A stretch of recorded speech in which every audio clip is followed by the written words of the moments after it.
Hey everybody, Sam Liccardo, member of Congress. I am here to talk about my personal curriculum because apparently it's all the rage these days to talk about personal curriculum. So here it goes. I want to talk about 3 books to help us meet this moment to bring our very divided country back together again.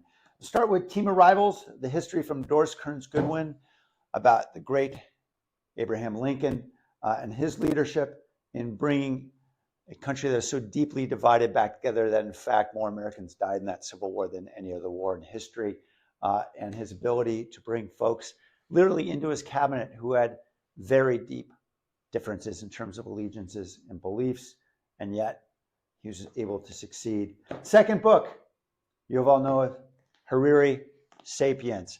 This is an amazing read. This is the history of the human race. Yep, that's a lot of turf to cover in one little book, but it's at the end of the book that's pretty interesting, where he talks about the power of narrative and stories, which has made human beings the species that ultimately prevailed among all the various Homo erectus and all the different species that existed at the time. The power of stories to actually bring people to work together, and how those narratives can also drive us apart. It's the power of narratives that seemed so interesting and insightful. And then finally, there's an old one, but a good one, Profiles in Courage by John F. Kennedy, particularly this chapter number 6 on Edmund G. Ross.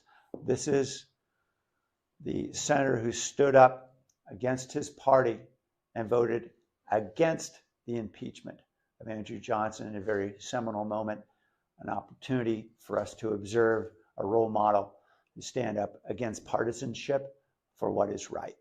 Lord knows we need a lot more of that in this world.